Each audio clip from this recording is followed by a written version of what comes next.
Hasira mzima. Hii kampa hasira. Vamia!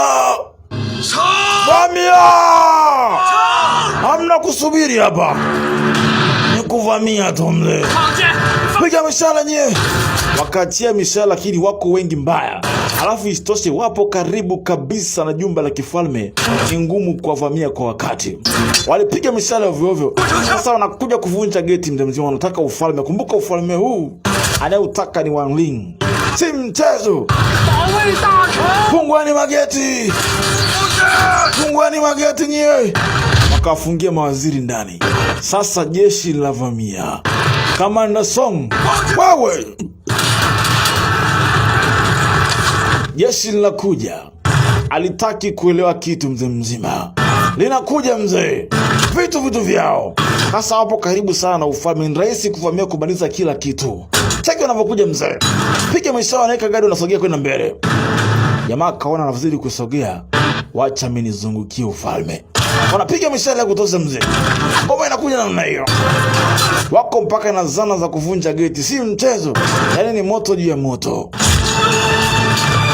Vitu namna hiyo. Jamaa kaona okay.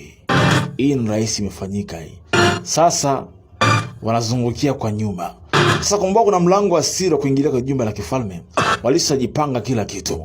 Hawa wakati wanasogea, wengine wakazunguka nyuma ya ufalme. Hawa wanacheza na panga tu. Wanakuja na mashine za kuvunja geti mzee. Cheki mambo hayo. Vunja namna hiyo. Piga mishale lakini wengi washakaribia katika mlango, alafu askari wa kifalme wako watatu wanakula mishale tu. Wanakwenda kwenye geti la kifalme.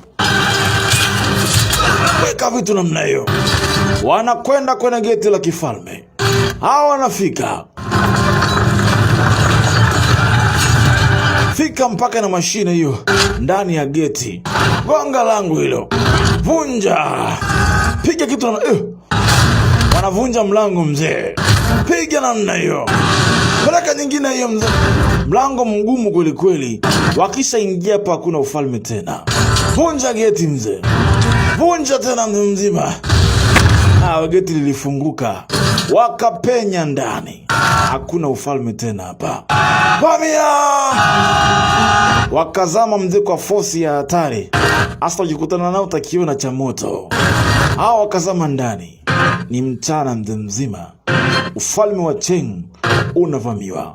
Jenerali Kina anakuja kutoa msaada. Kama walivyotarajia, wanakwenda kutoa msaada. Sijui itakuja kuwaje, mimi sijui.